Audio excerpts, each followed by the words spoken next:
The 2013 Super Megafest with your host, David Ciccariella.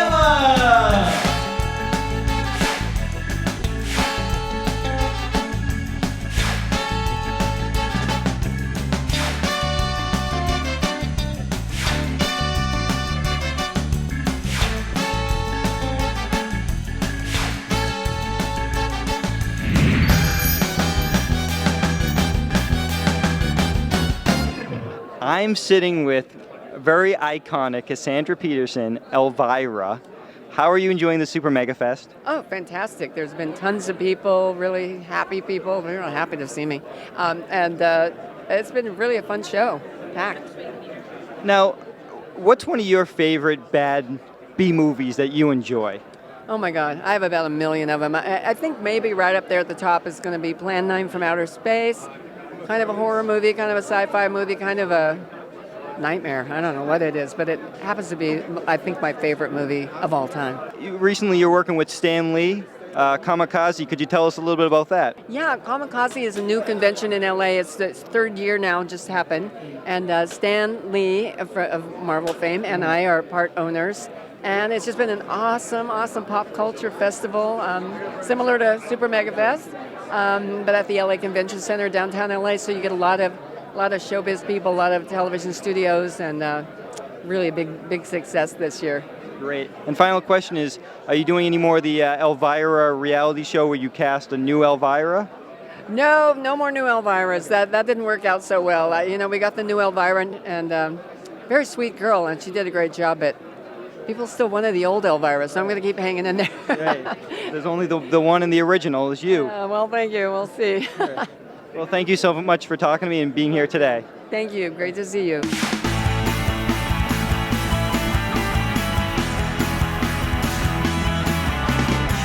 So as you can tell, the Super Megafest convention is so popular. The line is so huge to get in. And I'm actually in line with a Dalek from Doctor Who. How are you doing? Good. He's doing good. And we'll come on over on this side as the camera shoots him. Now this is, of course, in celebration of the 50th anniversary of Doctor Who. And I'm with, what's your name? James Benini. James, and your son is in there? Yes, that's Alex. Alex. And Alex, who are you dressed as today? I'm dressed as two people, the Doctor and the Dalek. He's dressed as the Dalek and the Doctor. He has a little bow tie in there as the 11th Doctor, Matt Smith. Talk about a crossover. Okay, now you made the Dalek? We did make the Dalek, yeah. It took us about 4 months. We built it originally as a Halloween costume, and some people we had met at a party said, you really should take it to Comic-Con. So here we are, just having a good time, just wishing we were inside a little warmer. What is it made out of? Well, there's a lot of, the balls are styrofoam covered with paint and epoxy. Some of the shoulders are cardboard, fiberglass. There's some plastic, medium density fiberboard to make the rings with. I had to make a mold to form the dome. That's all made out of fiberglass. Plexi for the rings. There's cardboard tubes. That's actually a bathroom plunger on the end. Steel wires and steel tubing to make the death ray. Casters off a hospital gurney. Just a lot of stuff that we dug up and found. Okay, and how does it move? How does he make it move and turn the head and things like that? Well, his feet are actually on the ground, so he's walking and just pushing it around. There's a handle on the inside to make the dome swivel back and forth, and there are handles inside to allow him to point the death ray and to operate and extend the sucker arm. Go ahead and extend the sucker arm. There you go. Wow, that's impressive. Finally, I just want to talk to your son. Could you give me the iconic words that the Dalek says? Exterminate.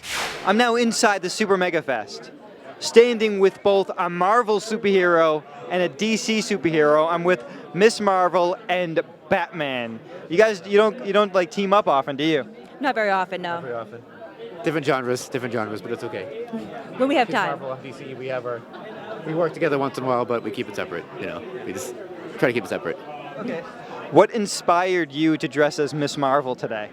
Well, I normally already wear Rogue, and I figured why not change it up and be Miss Marvel instead. And did you make that costume yourself with Miss Marvel?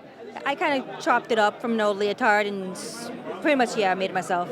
How do you make the mask stick to your face? This is duct tape, but I didn't actually tape it on my face. I actually taped it onto some paper, and then I put spirit gum on underneath it. Now, of course, you're the Michael Keaton Batman. What made you decide on that version of Batman? For me, it was on June 23rd, 1989. It was the best day of my life. That's when Batman came out in the theaters. So from that day on, I've been hooked with the Keaton version of Batman. And I finally found somebody that makes the suit, that actually makes the urethane piece and the emblem and everything. So I purchased that from maybe about a year and a half ago. I purchased this suit from him, put it together, and I've been wearing it ever since. And how does kids react when you dress as Batman? Oh, kids love it. That's my favorite part of cosplaying is the kids that are dressed up as Batman themselves, or just little kids in general. We high five, they follow me around, we talk about crime fighting. It's really fun.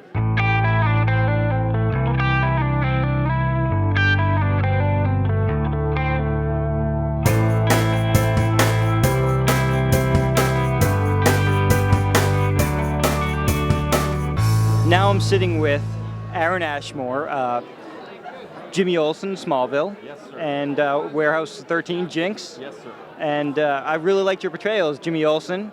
Oh, thank you. Now you came back for the finale. Now your character, for those who don't know, died. The original Jimmy Olsen, Yes. and then you came back in the finale.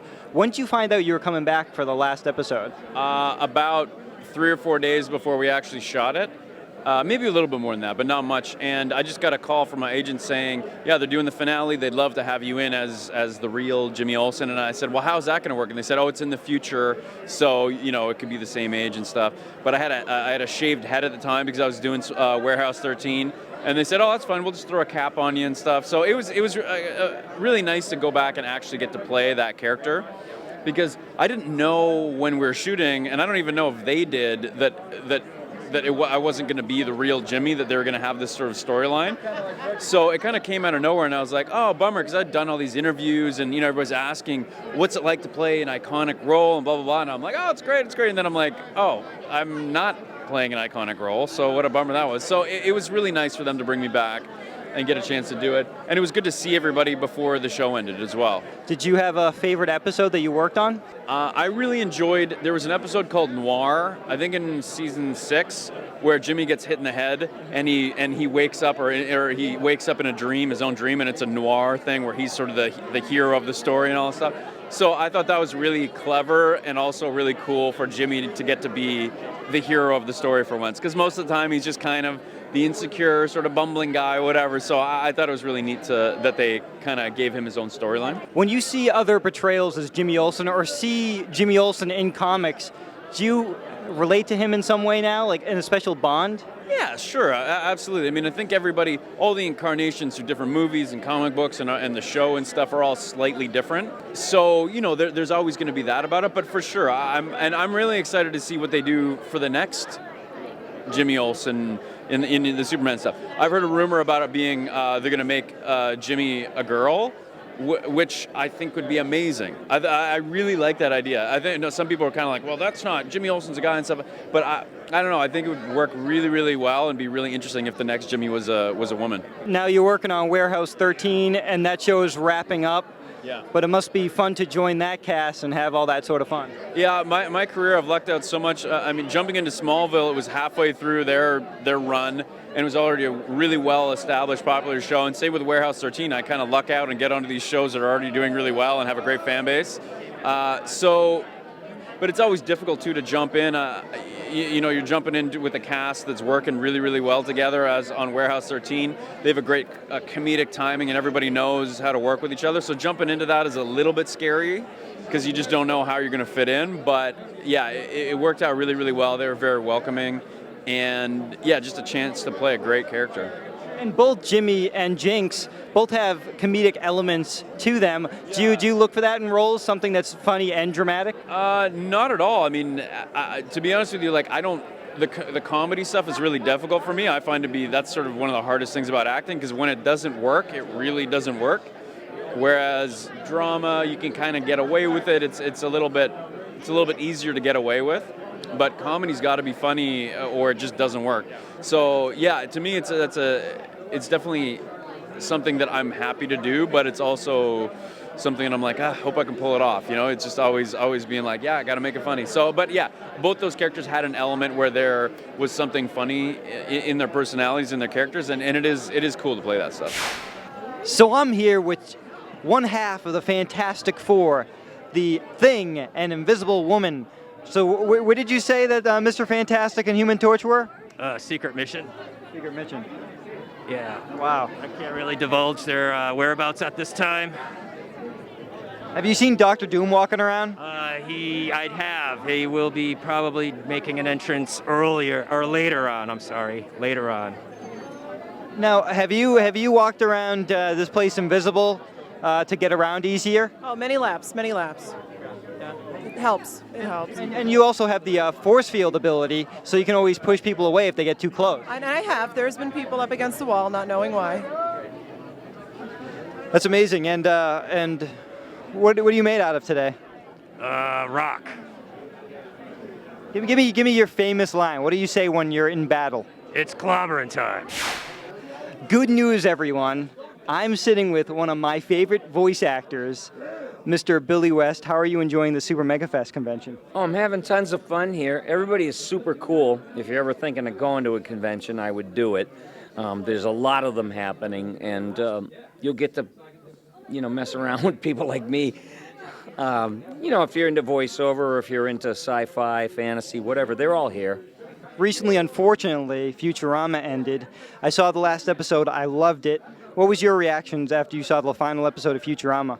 Well, it was bittersweet because it was my favorite show that I ever did, and I know that it's too good to not be on TV. So there's always like somebody's going to come along and go, all right, let's do it. And but the last episode I thought was perfectly fitting, because what's wrong with like the happy ending? And I don't know how happy it is to get old and watch each other's bodies betray them. I don't know if that's so fun, but it was fitting. It was great because, you as an actor, you showed some dramatic acting skills playing Fry in a comical sense. Everything was a challenge, The writers were the best that I ever knew, and they would create these situations for us where we had to be, everybody expected a certain ideology pouring out of a character and a way of being. And then sometimes we had to shift gears, and it's a real test for you to feel like you're breaking down or you're going like melodramatic. The character Zap Brannigan on Futurama. Could you talk a bit about how you created that voice? Well, I worked in radio for years, and coming up, I heard what I used to call big dumb announcers. These are the guys that they had these sonorous voices. They loved the sound of their own voice far and away above anything else in the world. And they loved to talk, and when they didn't have anything to say, they would just go, just like hamburger helper of words. And I knew those guys. And then Phil Hartman, when I met him, we had a big talk about those guys, and he was in love with them too, and their big dinosaur way of doing everything. And I listened to a lot of stuff he did, but when he died, he was going to do Zap Brannigan, I imagine. It was like half a tribute to him, but it was also like an amalgamation of big dumb announcers that I also it was a love-hate relationship with them. They were so goofy, but they were important, and they were, people would stop dead to listen to what this voice was saying. Careful, let them in. I've made it with a woman. Nah. What's one of your favorite impressions to do? I don't know. I was never like, I liked doing impressions, but to me that wasn't like the big deal. The big deal was being able to create voices. But, they'll have somebody that's going to script and can you do this guy? And I'll just do it, like a utility infielder. Since this is the anniversary of JFK, it always makes me think of Nixon, because I saw that debate televised on television in 1960. And it was Richard Nixon and John F. Kennedy, and this was the first televised debate. Kennedy was made for TV. He had that buttered toast hair and, that ultra bright smile. You know, and Nixon looked like a sweat hog. You know, his beard was coming in and he was sweating and you know, and I said to my Mom, he looks like he's going to turn into a werewolf because his face kept getting more and more hairy. That's why I made the werewolf noise for when he talks. You know, it's get those hippies out of here. You know, and they loved it. Excuse me, at Futurama. They loved it because they couldn't figure out why. Why am I doing that? But they just liked it. And they said, no, keep doing it. We were talking just about Futurama. Like you said, it's not the end of the characters because they're going to be doing a spin-off episode with The Simpsons. Did you recently do a table read with The Simpsons actors? How was that? Oh, it was amazing. It was great. These people are everything that you think they're going to be. They're just nothing but great. We did the episode, and it's going to be their final season episode. I don't know, that's not the end for the series, but this season's finale will be a crossover. Right. You know, and it's like, you know, the Simpsons are upstairs in their house and they're hearing this banging, clanging in the basement. So you take it from there.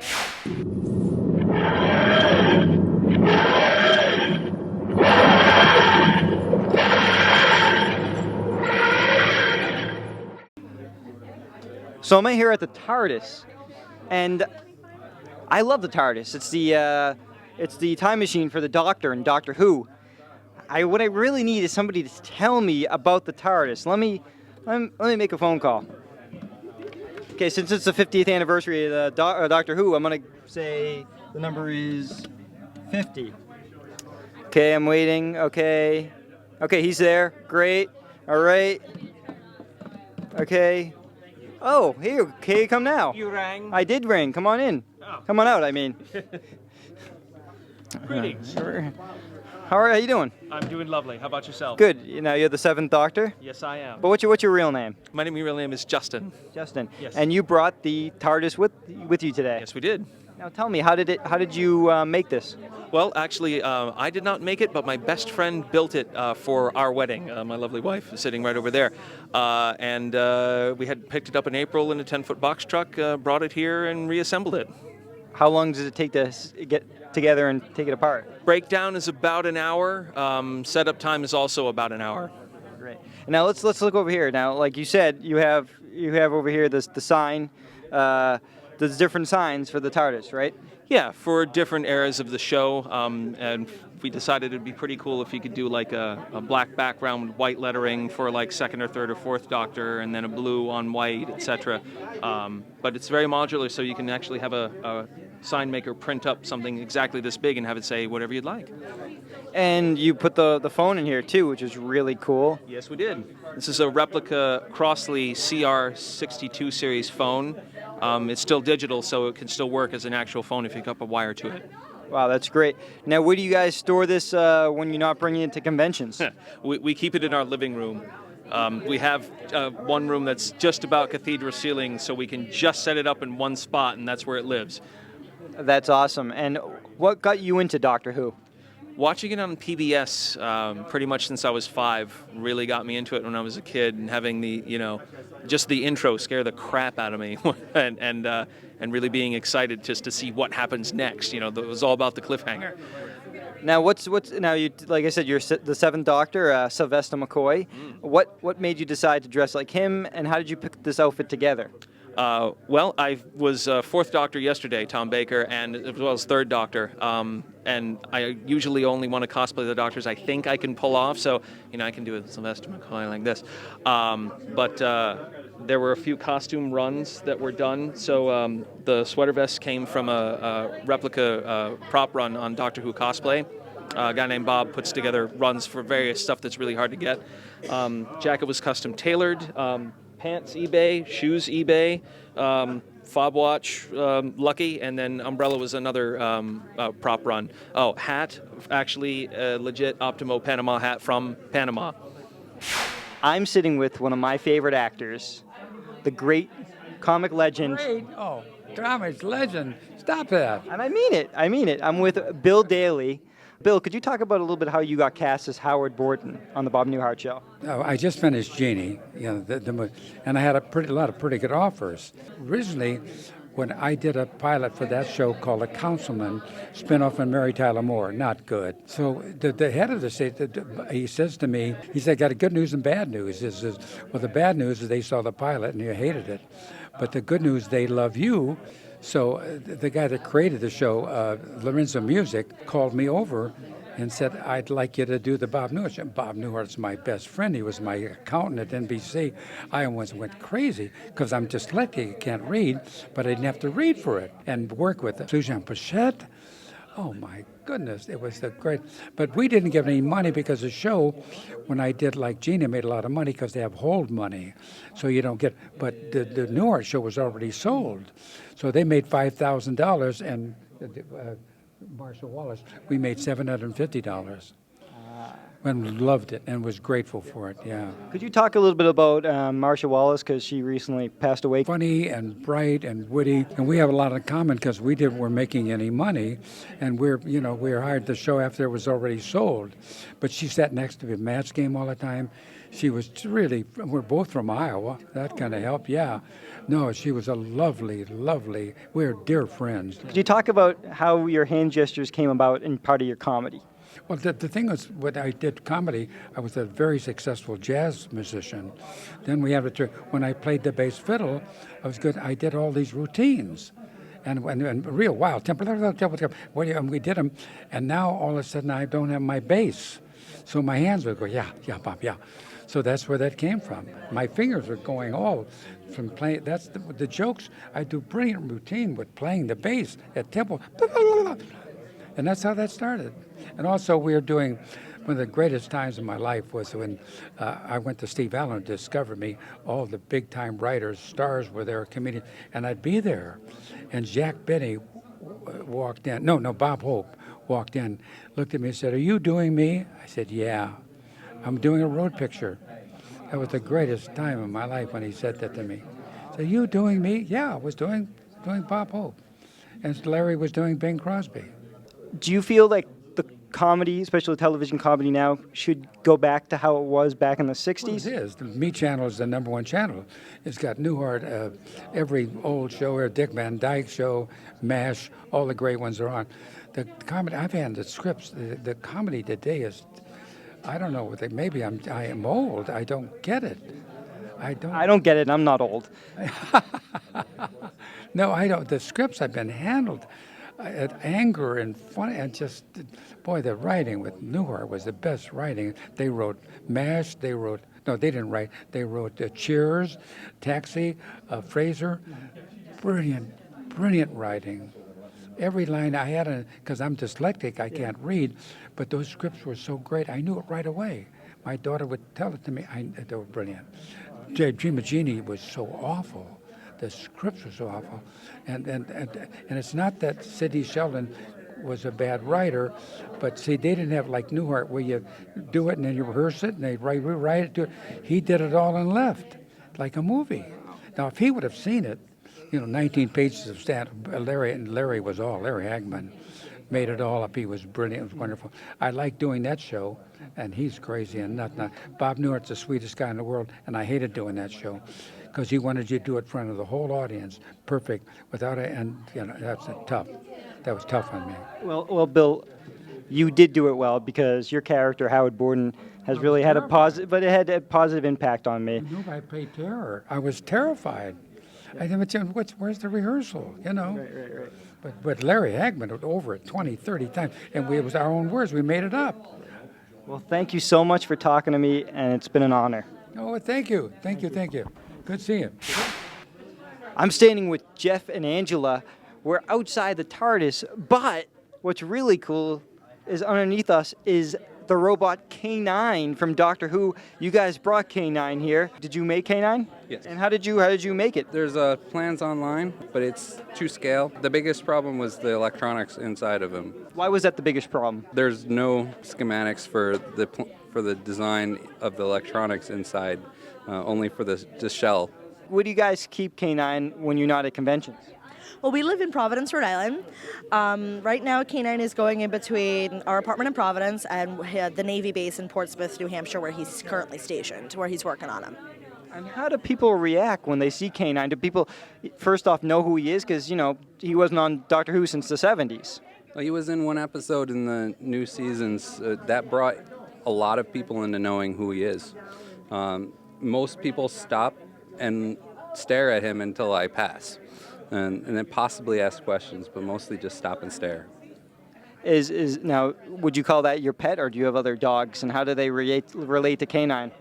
No, he is our pet. He's probably the cleanest pet I've ever owned. Other than that, we just have a tank of fish, and they really don't even they don't even notice. But no, he's our dog. He's our boy. We call him the pup, or we call him the ornery mutt. And it's kind of crazy because we do actually have conversations with him if he's sitting in the room. We'll be like, "Isn't that right, K9? Oh, K9's gone wrong again," and it's just kind of obnoxious that we're talking to this mechanical creation that's just sitting in our house. Now I'm with Alexia, who's dressed as Cammy from Street Fighter. What made you decide to dress up like that character today? Well, I'm really big into fighting games, and Street Fighter is one of my favorites. And I play Cammy, so it only made sense. And I thought the Bison outfit was the coolest outfit, and when I saw that, I was sold. I'm like, that's my costume. How did you make this one? This one is actually latex, so I'm like all sticky and slimy and gross.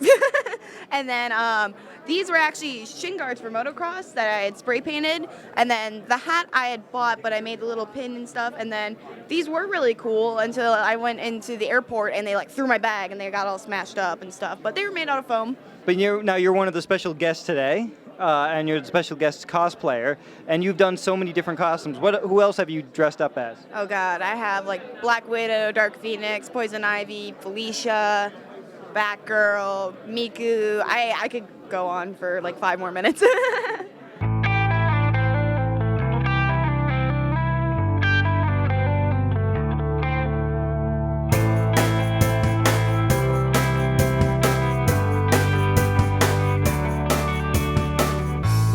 I'm sitting with one of the real Ghostbusters and a great actor, Ernie Hudson. How are you enjoying the Super Megafest? I'm having a great time. It's a great festival. The people have been really warm, and it's just been a good time. In Ghostbusters, when you first read the script about the State Park Marshmallow Man, what was your initial reaction? Well, in the original script, I was the guy who thought up the Marshmallow Man. And then just before we started shooting, that changed. So my initial reaction was, I thought it was a very, very clever, situation. It was very funny, and it still, turned out to be funny, but it's changed a little bit. Now, when you were covered with that marshmallow at the end of the film, what was that? It was shaving cream. We had these big vats of shaving cream, and they, poured it over us, and it was shaving cream. A couple of years ago, you and the rest of the cast of the Ghostbuster video game. When doing that game, did you guys work together as a cast doing the voice roles? No, we all recorded separately, because I think Bill recorded in Hawaii, I was in Los Angeles, Harold was in Chicago, and I don't know where Danny was. So we all, with different locations. I mean, that's kind of a shame because, you don't have the...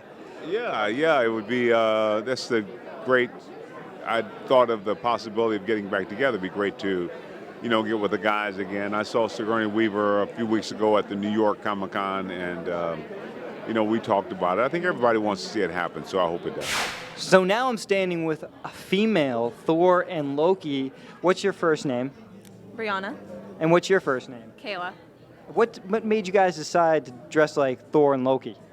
Well, Kayla's been a Loki cosplayer for years, and she finally convinced me to be Thor. And what was it about Loki that made you dress up like Loki? The mischief. Mischief? Yeah. So you liked Tom Hiddleston's portrayal? Yes, I definitely did. I started off as Kid Loki. That didn't, and then I saw the movies, and I ended up with this. Okay, let's come in here and see what we have. Hey, what's your name? I be Commodore Weirdbeard. Commodore Weirdbeard. Wow. I have no idea why they call me that. Maybe it's the stuff on your face. I got some on there. It didn't. I don't know. Well, come with me. It seems like a whole. We're in a pirate place, huh? Yeah, we're the Rogues Armada, and we're here at Super Megafest raising money for the Jimmy Fund. Jimmy, great. That's a great cause. thanks for coming all this way on the boats and stuff. What do you have behind us here? What's this stuff? Oh, just some examples of some pirate wear. Let people know what can be worn as a pirate, and possibly have them join our crew one way or another. Usually Shanghaiing them. Whoa, okay, now walk with me, because you have a lot of stuff here. We got to get through a lot of pirates. Yes, I hope you don't mind when I'm intruding. Where did this treasure come from, and what's up with this setup? Oh, various places, bits and bobs that we've taken from mostly unwilling participants. He doesn't look that happy, that guy up there. Well, he tried to take that back from us, so of course. Yikes. I don't know. I don't want to know what you did to him. That's actually very true. All right. Now, what did you hold a lot of people? Well, he's been here for a while in this holding cell, right? Well, what we've been doing with the cell here is this is how we've been taking our donations for the Jimmy Fund, where he's doing something with me. Over here. Uh-oh. Right there. Oh, great. Back there. Look what happened. Yeah, what we do is we imprison the people and ransom their way out with a donation to the Jimmy Fund. I think I overstayed my welcome. I mean, look. It's ridiculous. Yikes. Well, I don't know. He's been here long enough time. I don't see you overstaying a welcome as well as he has. Give me a few years, or actually give me a few months, and I'll probably look like him. Quite likely. We've got a fair bit of vermin down here to pick away at your bones. So really quick, what's the name of your organization? We are the Rogues Armada. And I know you guys are pirates, but can we find you on Facebook or any of these websites? Most definitely. You can look up Rogues Armada on Facebook, and our page will pop up for you. You can also find, unfortunately, Captain Jack isn't here with us at the moment. He's wandering about upstairs. But you can also find getcaptainjack.com and find probably the finest in Jack Sparrows out there. He has many hireable characters as well for your own soirees. Well, thank you so much for talking to me. I'm actually stuck here, so you know what? I'm going to hang out with you if you don't mind. Do you mind? Nah, no objections. Now I'm sitting with Vic Mignogna, and how are you enjoying the con? Pronunciation there. He nailed that last name. Did you notice that? Not many people can do that. So you're playing Captain Kirk in Star Trek Continues. How was it to step into such an iconic role? It's a childhood dream come true, is what it is. I fell in love with the original series of Star Trek when I was 9 or 10 or 11 years old, and then over my life I've developed skills in acting and directing and film work and producing and writing and editing. So to take my childhood love and the skills that I've developed over the years and bring them together in one dream project it's beyond words. It's beyond words. And those series are like taking the 1960s Star Trek and like recreating them, and you're also working with James Doohan's son. That must be great. Cool. How cool is that? I mean, Chris Doohan playing his father's role. I mean, Grant Imahara from Mythbusters playing Sulu. We've got an amazing team of people assembled. We've rebuilt all of the original soundstage and are just pulling out all the stops to make it feel and look and sound as much like the original series as possible. That's great. Now also you do a lot of anime voices.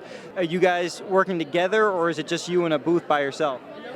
When the voices are recorded first, and then the animators will animate to the recorded voice, that's called prelay. And all of the actors do it together in like a group setting, but you can't do that with anime. The animation's already done. So you can't do everybody at the same time, because there's no way everybody would be able to match the sync all in one take. So you have to record the actors one at a time. Between doing prelay and doing anime dubbing, even though prelay pays much better, dubbing anime is one of the hardest voice acting jobs there is. It's because the goal is not just to deliver a believable performance, but you have to do it within a very strict, defined mouth movement. How did you get into that profession? You know, quite by accident, actually. I'd been acting since I was very young, and one day, about 15 years ago, somebody said to me, "Hey, you ought to go and audition for this place in town. They dub these Japanese animated shows into English, and they're looking for actors." And I was like, I would love to do that. That sounds like fun. So I went and auditioned, and I got cast, and I just kept getting cast. I mean, I never expected anything would come of it. So I am, above all men, most grateful for how things have gone in my life and in my career. I never imagined that all the things would happen that have happened. I'm sitting with one of my favorite comedic actors, Larry Storch. A lot of people know you from being in F Troop and also the original voice of the Joker. With F Troop, what was one of your favorite episodes? The Singing Mountie, the burglar of Banff. Not only was, well, there were some very funny comics in that. Paul Lynde was one of them. But the Singing Mountie was my favorite. Yeah, it must have been fun working with all those other icons of comedy. I've never done anything like it before or enjoyed it as much as old F Troop. I saw Julie Newmar in an episode with you. How was it working with her? Well, she upset the whole set, you know, as beautiful as she was.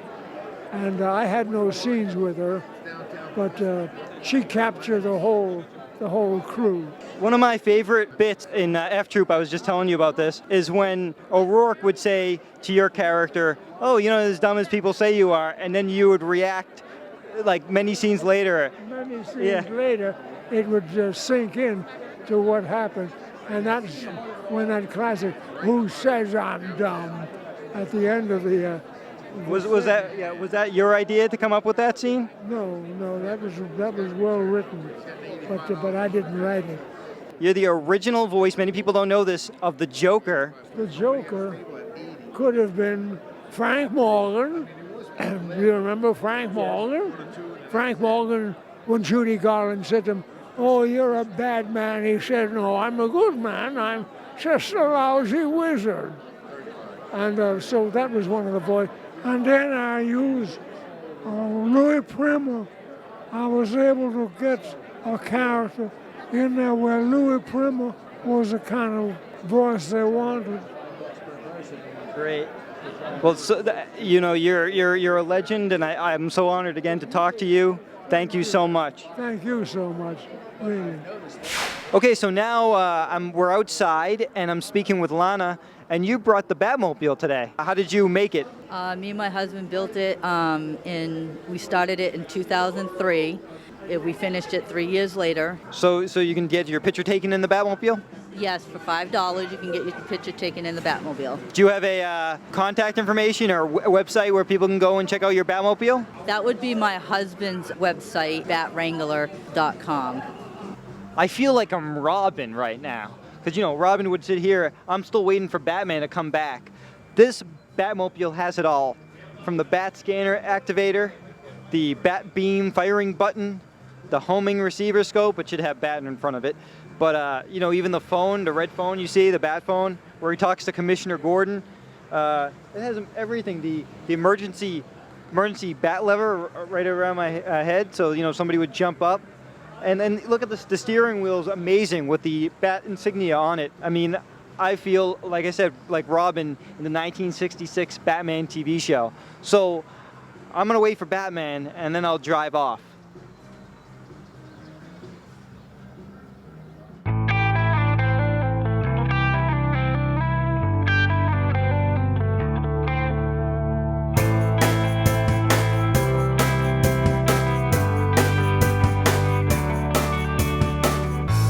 Now I'm standing with Ron Moss and Devin Devasquez. How are you guys enjoying the Super Megafest?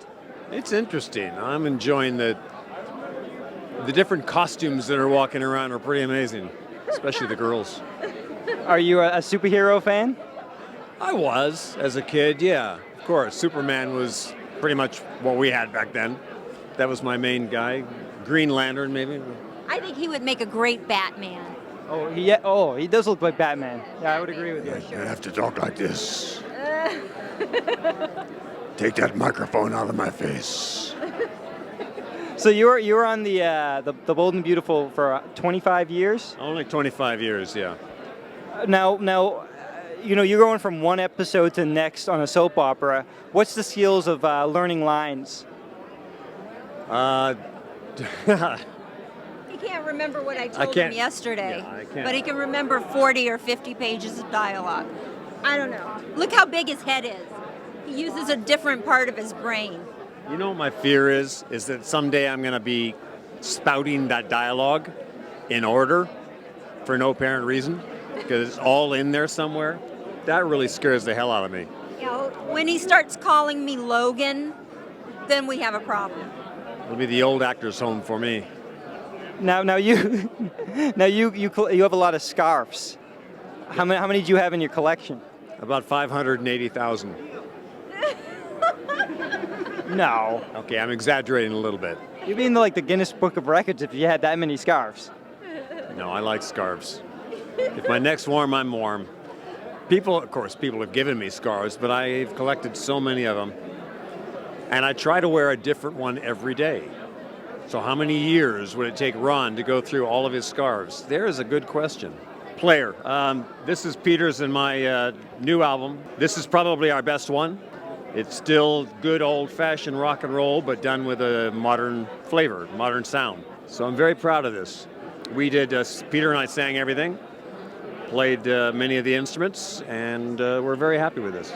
Finally, Devin, can we talk about your book that you have? It's along the lines of The Secret, and so it's all about keeping your life in balance, and I use examples from my own life in every area of life, from relationships to finances to home, career. This book is something I'm very proud of. I'm standing with Manu Bennett, Slade and Arrow, currently starring as Slade and Arrow. How did you were you familiar with the character of Slade before you signed on to do Arrow? I had no idea who he was. As a matter of fact, they didn't even tell me at the audition, and I didn't find out until I got to customs in Vancouver, where the customs guy said, "Who are you playing?" And I went, "I don't know. They've just released it as being some guy called Deathstroke," and he went, "Deathstroke, man, that guy's the badass of the DC comic world," and I had no idea. Do any research? Yeah, I ended up ordering every copy of everything from Teen Titans all the way through to find out, more about Deathstroke. So yeah, I know him. Now, right now, you're on the island with Oliver. Yeah. Are you very curious to see how your character is going to progress and grow and maybe turn into Deathstroke? All I can say is episode 8, season 2, it's coming up. A lot of answers will be, coming out. A lot of questions will be answered. Yeah. Just episode 8, season 2. Final question: are you happy that you became a full-time regular on Arrow? Yeah, I mean, look, to be on any show that's got as much success as what Arrow has is just a real privilege. I mean, television's getting so much better that I mean, film is great entertainment, but television's actually starting to compete now. The quality, the standards of production are just rocketing into a new future. And I'm just really glad to be part of that future. Yeah, it's a great challenge. Well, I think you're doing an amazing job on Arrow, and I can't wait to see how your character progresses. Thank you. Okay. Now do I hit him? Yeah. I'm with Bronson Pinchot. Perfect Strangers was a great show. I remember the episodes when you used to dress up in the Spider-Man pajamas and do the crazy dance. I did. Yes, I did. Yes. Debbie, are you still in touch with Mark Lynn Baker? Yes, I am. I'm in touch with him right this second. We're texting. Let me see what he says. He wishes he was Italian. He's Jewish, Yeah. And he says he wishes he was Italian like us. Yeah. And he wishes he had your sideburns because they're back. Put your head right next to me and look, smile. Are you ready to smile? Yeah. Do we look like we could possibly be related? We've got that thing going on. Right. We got this. Italian. You could be my kid. Do you ever want to do a Perfect Strangers reunion? Well, yeah. Who else would do it? I would like to see that. I think you could come on and play my son. In the final episodes, Balky had a son named Robespierre, and you could be Robespierre grown up. Oh, I'd be honored. That'd be great. Put him in a little vest. I'd be in for that. Finally, you were in Step by Step. How was it joining that cast? Oh, they were really nice to me. It was great. That really, all kidding aside, they could not have been nicer. They were wonderful. I enjoyed every second of it. I'm standing with Jeremy Bullock. Now, a lot of people know you as Boba Fett, but I know you for appearing in Doctor Who with the Time Warrior, the episode with the Third Doctor back in the 70s. How was it working with John Pertwee and Elizabeth Sladen? Well, it was lovely. Sadly, Liz is no longer with us, but she's remembered by everybody. It was great fun with John Pertwee. You never stopped giggling. You had to really pull yourself together because he'd make you laugh a great deal. And then the earlier one I did with William Hartnell, the Space Museum, that was fun, but that was virtually live television, black and white. But any mistakes made is covered quite quickly. But it's nice that they're celebrating 50 years now, Doctor Who. How is William Hartnell different than working with John Pertwee? Older. Okay. I say older, but he was great fun. He said, now listen, son, listen to what I'm saying. How long have you been acting? I said, well, I've been acting 12 years. Not long enough. So he was sort of not bullying me, because I can take all that, but in the end, he was that crotchety. He was a very good doctor, very crotchety though in himself. He said, "Well, you listened, you learned something today. Well done, son." So it was fun. I mean, the Doctor Who is something out of the ordinary. It went away, now it's back in force. I mean, it's huge. Final question: your character in the episode with the Third Doctor, you were an archer. Did you have a lot of practicing with the archery beforehand? Well, funny enough, not a lot, but I went up the day before, and there was an awful lot of fitting. And the thing is to pull back as far as you can, and just pierce your eyes on something and look as though you know what you're doing. Sometimes the arrow went shot up in the air. Sorry, let's do it again. I started to get quite good at it. You didn't need to. The way they shoot a sequence, it doesn't matter. As long as you look good, that's good. Well, I really hope you come back to Doctor Who with not playing a role with your mask, your face covered. It'd be great. I thought, wouldn't it be funny if you came back as Boba Fett in Doctor Who? I wonder if they could work that one out. We'll see what happens. He travels through all space and time, so yeah, he could. Well, I could do it, yes. Come back as Boba Fett. Now I'm standing with Sophia and Michelle, and you're dressed as the 10th Doctor and the 4th Doctor from Doctor Who.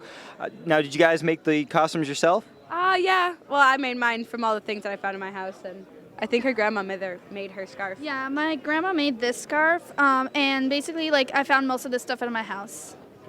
Great. And what inspired you to dress as the 10th Doctor? Let's start with you first. Well, he was my favorite Doctor, and he was the person that got me into all the sci-fi and things, and actually become a nerd about all these things. So and realize that there were these conventions that I could go to. So I was like, let's give him tribute and dress like him. So great. And Michelle, now the 4th Doctor is obviously in the 1970s, but what inspired you to dress like him? Well, basically, I know, in my house, I had most of the stuff that I could pull off the 4th Doctor, so that's why I did the 4th Doctor. Do you have a favorite 4th Doctor story? Well, I really like Genesis of the Daleks. I think that's what it's called. So, yeah. Good choice. And what about you? A favorite 10th Doctor story? Oh gosh, all of them. The majority of them. Blink. That was my first episode ever. Actually, that scares me so much still, and I don't know. It's just a really good episode, and I show it to all my friends if I want them to if I want to get them into Doctor Who. Okay, so I'm here in the elevator with a foot soldier. How you doing? I'm doing very well. He's doing very well. Then you need turtles around you have to fight?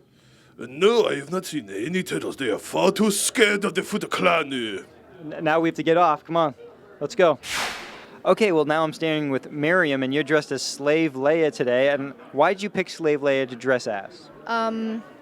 I didn't pick it. My friend picked it today. It's hers. It's not mine. I did not do this one. Okay. It was more like, hey, why don't you? It's like, okay. Like one of these weird kind of little, let's just swap some things today. And so happens all the time. At other cons, you've dressed as Catwoman in the purple outfit. Yeah. Tell us a little bit about that outfit. Well, I don't know. It's like one day I just decided I want to do a battle revenge realistic version of that outfit. So I first did a half mask. And I liked it, but it was a problem when people would lift me up. would start moving and anything. So it's like, whoa, why don't I do the other side to it and make it still revenged and destroyed? So usually people first make everything nice and full and healthy, and then they break it. I do the opposite. I first start with one half, do the other half, and as soon as I'm gonna mold it, I'm gonna do a clean and healthy version of it too. I'm sitting with Carol Spinney, who has played Big Bird and Oscar since what, 1974? No, 1969. 1969. We're just finishing taping our 45th year. Wow, that's fantastic. Thank you so much for voicing and playing those two iconic characters that everybody loves. Well, thank you. I started out as a puppeteer as a boy. I grew up near here, in Acton, and but I found my way to Sesame Street, thanks to Jim Henson. And how were you picked to play both Big Bird and Oscar? Well, Jim was scouting. He had already landed a contract with the new show. It wasn't on the air yet, and he came up with Ernie and Bert, and I guess Kermit. He had that for years, but they decided they wanted puppets every day on the show, so that they would always be there, because they tested puppets as compared to grown-ups playing characters, and the puppets kind of won. So he saw me doing my own show at a puppet festival, and everything had gone wrong with my show. They threw floodlights on my screen, so I couldn't stay in sync with the animated movie I made to go with the puppets. I'm trying to mix the two media, live puppetry and animation. And everything went wrong, but it was kind of good that it went wrong, because I was very funny in my desperation. I knew he was in the audience. I didn't know he was scouting. So I was very desolate. This was 1969. And I was putting the theater away after the show, feeling awful because I just did a bomb. And I hear this voice behind me. He said, I hear this man saying, I like what you were trying to do. I turned around and it was Jim Henson. So he said, well, have you ever heard of Sesame Street? It's been on the air as pilots. I said, no. And he said, well, they want me to come up with some puppets to be on every day. I got the job. I had to take a big pay cut to get the job, because PBS was famous. It wasn't even PBS then, it was NET. But they're famous for poor pay.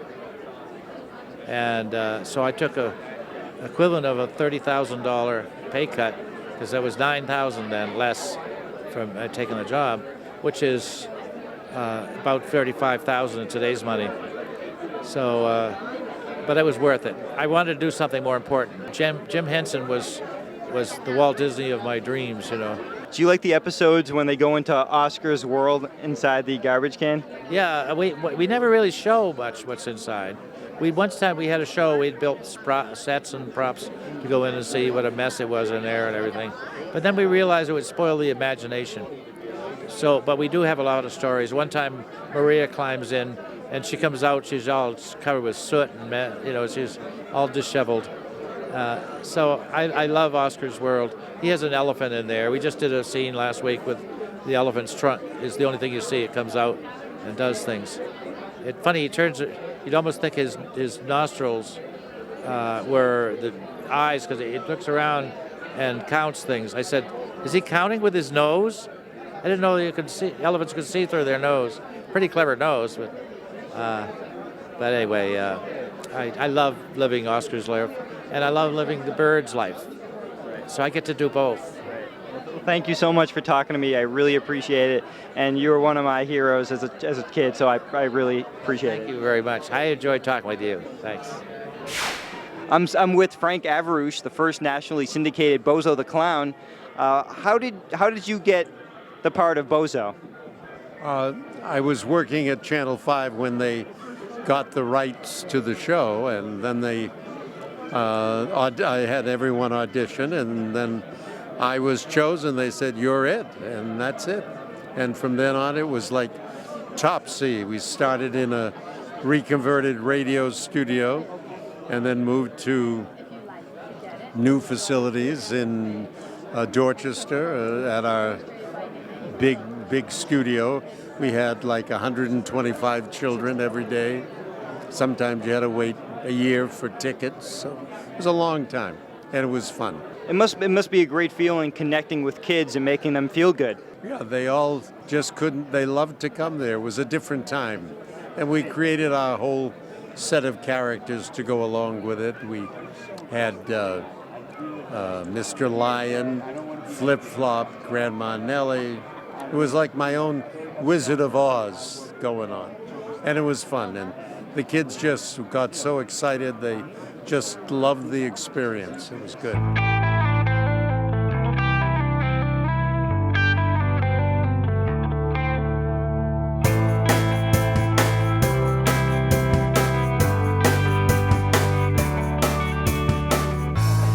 I'm with John Hader from Napoleon Dynamite and Blaze of Glory and so many other great movies. How are you enjoying the Super Megafest? It's pretty good, I guess. A lot of people, a lot of stinky. No, it's awesome. I love these things. It's so much fun to just really connect with the fans and see people and really get a sense of the culture of the area you're in by seeing the T-shirts and the costumes and all the weird amazingness. Now, when you shot Napoleon Dynamite, you had no idea it was going to be a big cult phenomenon and a big hit. But what do you think was so special about Napoleon Dynamite, the story that so many people captivated with?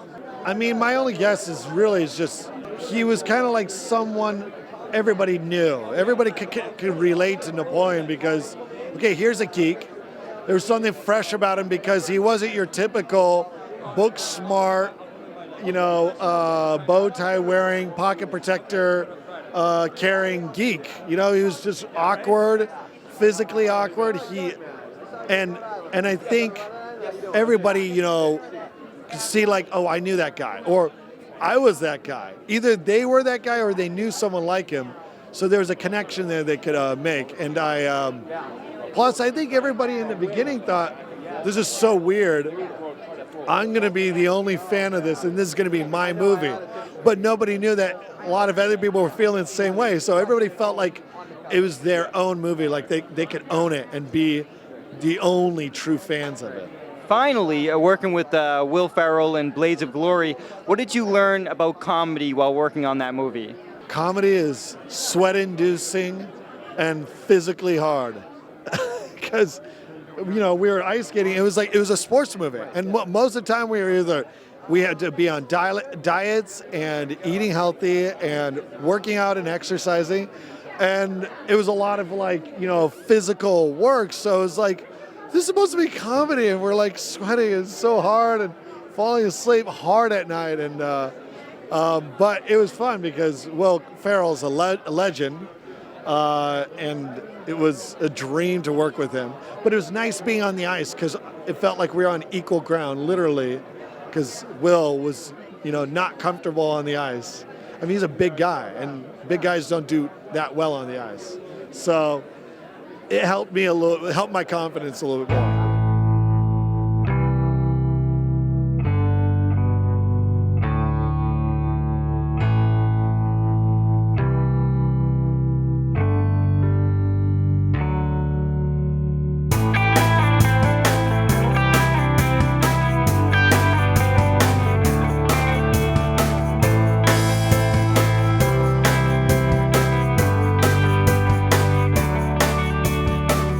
Well, that was the 2013 Super Megafest, and as you can tell, it was a huge success with all the great celebrities, artists, and collectibles at this event, even a working TARDIS.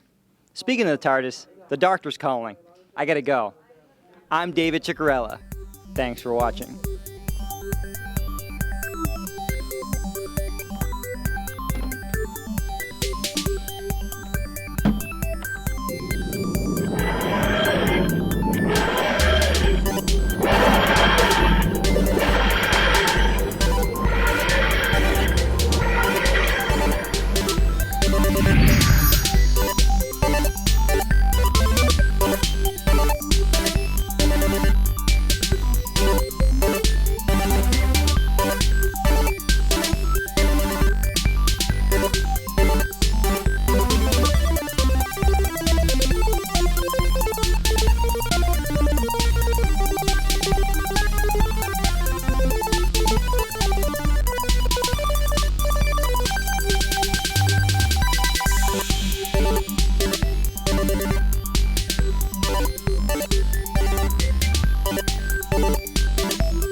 dedicated to the best dad in the world, my father, Francis Xavier Ciccariella.